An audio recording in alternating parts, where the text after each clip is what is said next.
Hello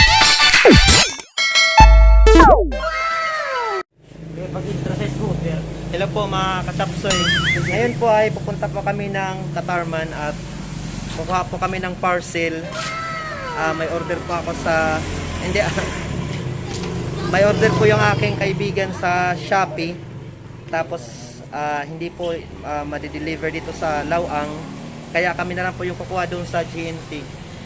So Shopee, alam na this. Dapat door to door kayo eh. Shopee, next order ko, bikini men. Door to door na kayo. Yan yung driver ko, mag-hi ka muna sa mga katapsoy, driver. Buti na lang may napag-anohan akong kaibigan na mag-drive. Yan. Ang kondisyon niya, magdodrive siya basta librein daw siya ng burger. Ang sabi ko, sige, pati muna. So ayun po. Yan po yung bayan ng Lawang. Tapos nandito po kami sa Rawis Pier. Ito po yung nagdurugtong ng Lawang, ng bayan ng Lawang sa Rawis, kung saan po nakatayo po yung Rawis Terminal na siya pong pinakasentro ng transportasyon ng mga sasakyan mula sa Kabiasnan, mula sa Maynila hanggang dito sa papunta dito ng probinsya. Higit na nakararami po sa mga tao yung nangangarap na sana po magkaroon na po ng tulay po ang Rawis, Barangay Rawis po, at na magdurugtong sa Lawang proper po, para po nang sa ganun ay maging madali o mapadali po yung transportasyon ng mga ng mga magnanakaw, hindi, ng mga tao po. Siyempre po kasi hassle po na sasakay pa po ng bangkang di motor, at may pagkakataon po na kapag malakas po may mga bagyo po, nababalang po o nagiging mabagal po yung transportasyon ng mga tao. So ayun po, magpapagasolina muna kami mga kachapsoy. A few moments later. Anong lugar na ito? Ito po mga kachapsoy, Burabot po. So ayun po mga kachapsoy, what's up? Pwede po kayo mag-request ng kanta. Naka-live.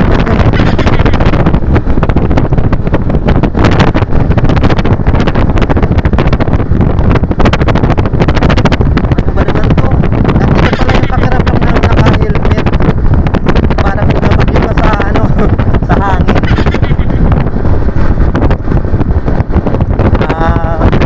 Magaling po yung driver. Hindi po siya mabilis yung patakbo. Sis lang po mga katapso. Sis lang po biyahe niya.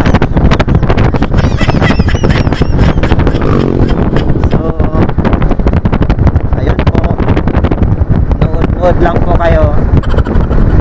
Burabot ba hindi yan? Ha?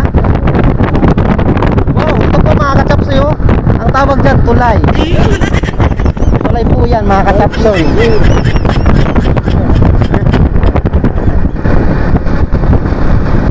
Ang ganda po talaga ng bayan po ng Lawang. Oy, sa atin pong mga turista, muntik na po ako magkamalit, muntik ko na pong masabing turista.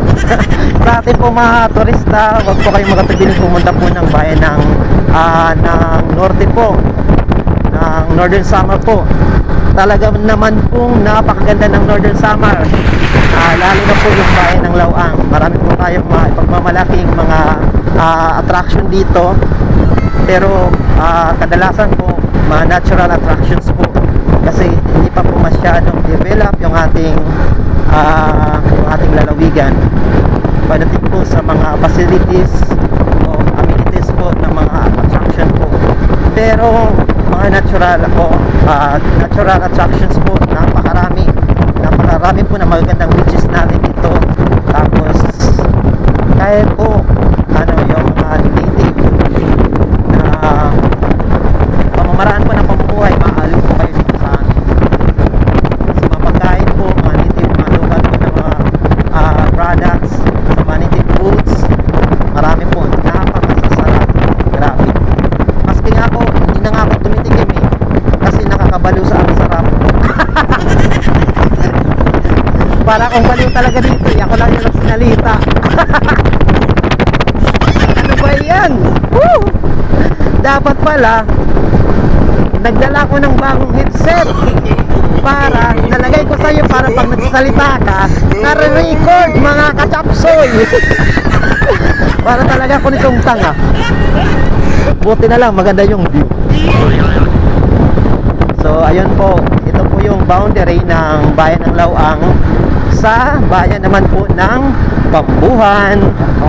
Ay, Kamparanga. Sorry po, Kamparanga pa lang po pala ito dito. Ang Kamparanga ba ay bayan pa ng Lauang o bayan na ng Pambuhan? Ang Kamparanga ba ay bayan na ng Lauang o bayan na ng Pambuhan? Sige. So,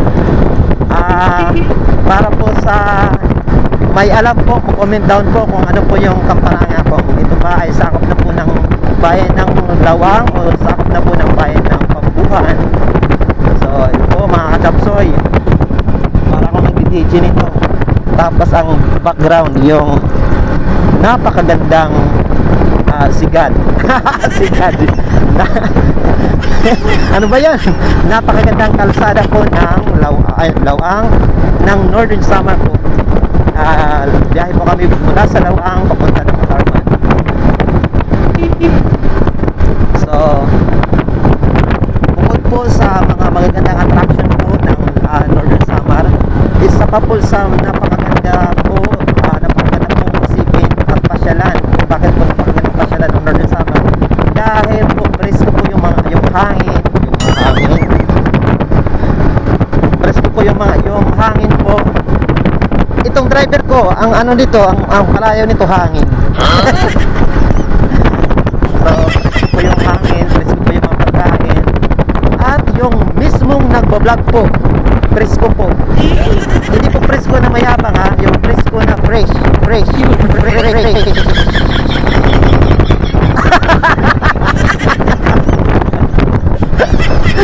Ano ba yan mga kachapsoy nga pinagsasabi ko?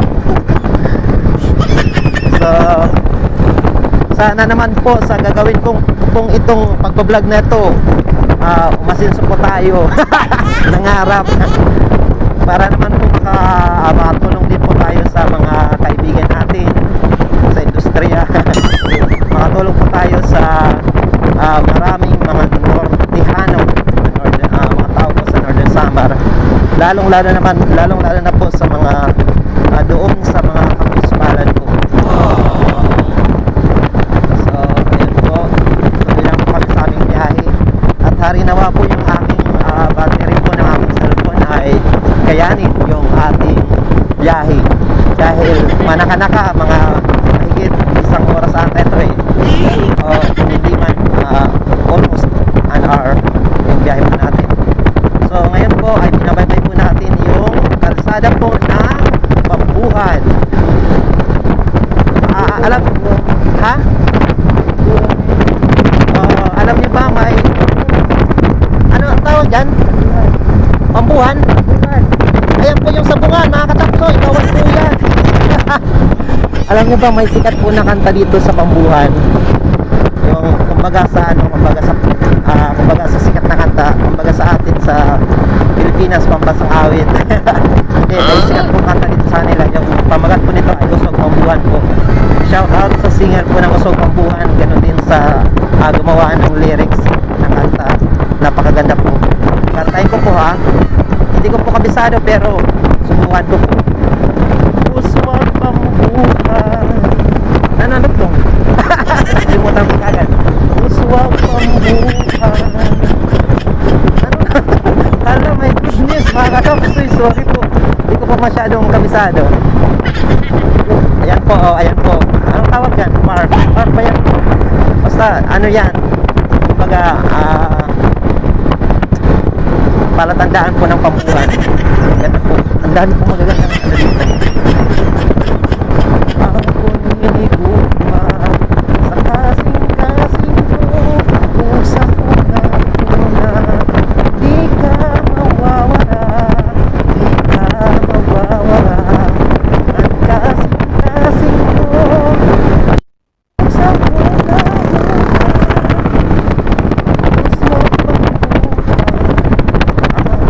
alaga. Ayun po mga katapsoy, gumawa na lang po ako ng sarili kong lyrics. Hindi po kasi kabisado eh. Ayan po yung Pambuhan, Usman Pambuhan. O, ayan po mga katapsoy, sana makikita ninyo. So, ito po dito yung Karatig, bayan po ng Lawang, Pambuhan. At isa po ito sa mga magagandang lugar po ng Northern Samar po, mga katapsoy. So, si Maestro Waray po naging travel vlogger na po. Pero para po sa mga nag-request na i-feature po yung kanilang lugar, mangyaring mag-i-vlog lamang po kayo sa inyong Maestro Waray. At kapag po nagkaroon po ng oras, bibisitahin po namin yung inyong lugar. Actually may ano na tayo eh, may request na tayo para sa barangay ng Sibunot. Ayun, sa mga taga Sibunot. So, taga Sibunot kayo dyan. Watch out, papunta po dyan si Maestro Waray soon. So, ayun.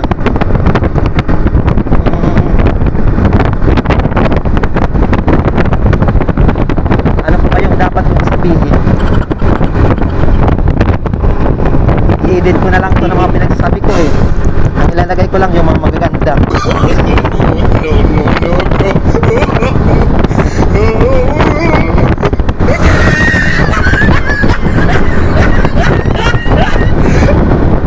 Kanta na lang po tayo mga katapsoy para naman po ganahan yung ating driver na sweet lover pero iniiwan. Pero pinabalikan din. Okay, kanta tayo ng ano bang gandang kanta ngayon? Dapat pag umaga.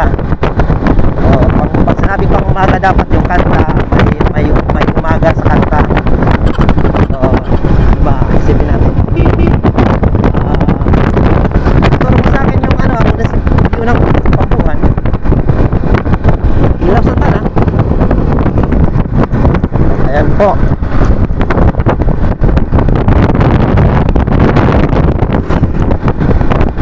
Okay, kanta muna tayo mga katapsoy. All the stars to shine with their lights in my eyes. And here I am alone, to realize that my days will be brighter.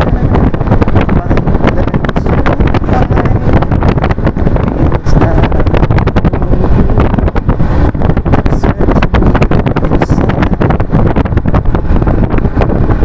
then my day begins without some hoping that tomorrow will be me and you. Patuloy muna natin mga katapsoy. Anong tulay ito? Ito po yung sigat na tulay ng Pambuhan po. Ito po yung boundary po ng Pambuhan at saka San Roque. Ayan po yung dinaanan po natin yung pergola eh. Oo, ayan po mga katapsoy. Sharing dreams with each other and making them come true. Holding one another, saying all I need is you. Say that you love me, show me that you care. Say when I need you,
So, isa pa.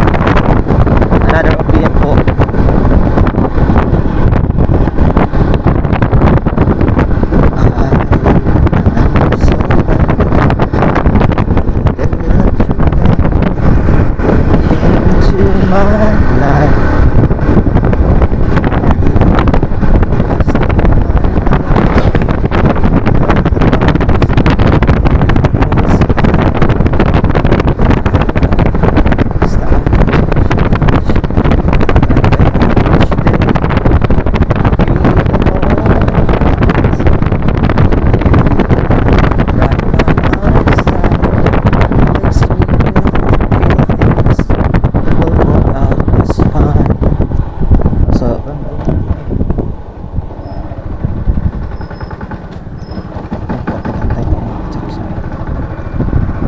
Dito po tayo kasi po may bantay po doon kasi mag fiesta po ngayon sa bayan po ng San Roque at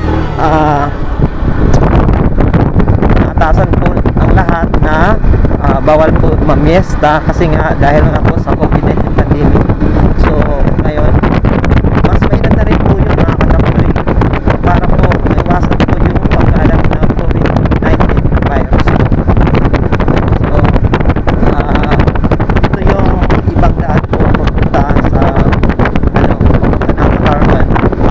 Dito lang po sa San Roque parang may other way po sila para may iwas po yung tao sa sentro mismo ng bayan kasi nga fiesta po ngayon sa kanila. Sana makasok yung kanta ko. Ano ba yan? Yung kanta ko paputol-putol mga katsapsoy.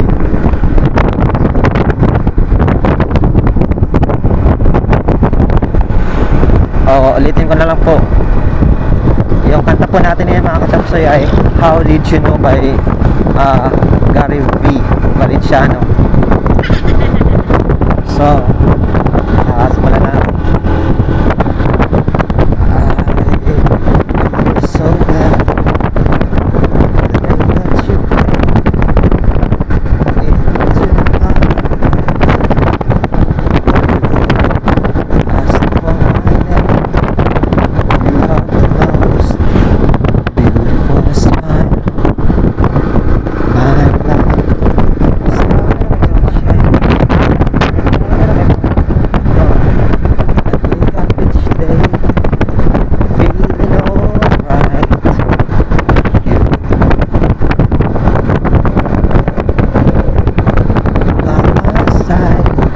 Makes me feel things will work out just fine. Nakalimutan ko pa mga lyrics. Ha? Bagyo? Oo. Kaya nga eh. Ayun po mga chaps yun. Bago po tanaw po dito sa camera. Ayun po sa kabilang banda po yung tunay po na kalsada. Tunay kumbaga pala big. Hindi. Parang dalawa po yung kalsada dito ng San Roque. At mas mainam naman po na may ganito para may iwas po yung tao sa pista ng bayan. So kanina nga pala natawa yung aking kaibigan kasi akala po ng mga nagbabantay na may fiesta po kami. Oy, hello, hindi po namin fiesta kami nakgas lang po. Mahilig kami fiesta, mahilig po kami manakgas. Okay, tuloy natin yung ating kanta. Patalasas lang po yung mga katsapsoy. How did you know needed someone like you in my life? But you know, nararamdaman ko in my heart. Came back to right side in my life. Never forget how you brought the sun to shine in my life. And to all the worries and fears that I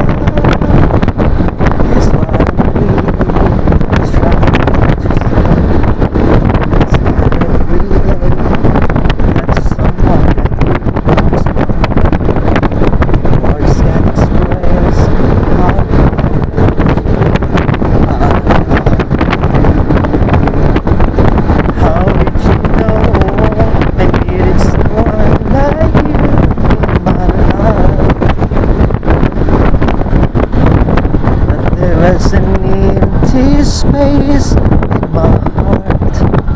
You came at the right time in my life. Ooh.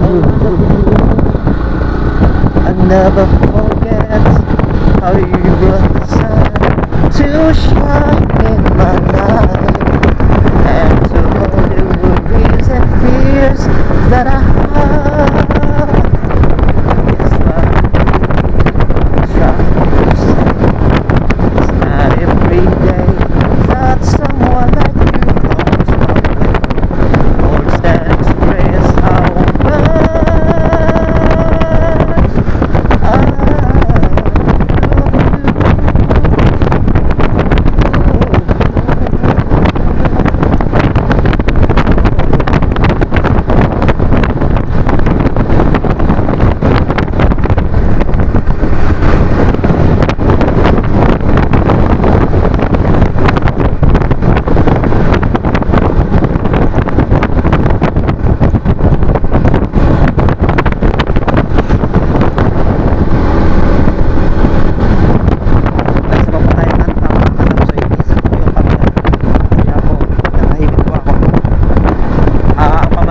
I sorry steps to be the hardest word. Sorry steps to be the hardest word.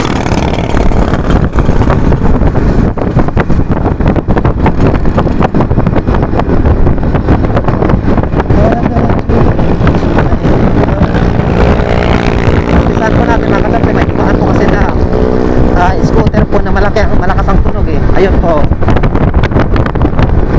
Okay, umpisa na po natin yung ating sundahan sa mga katapsoy. Request lang po kayo, kahit hindi po tayo naka-live, naka-time po namin.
Sad, so sad.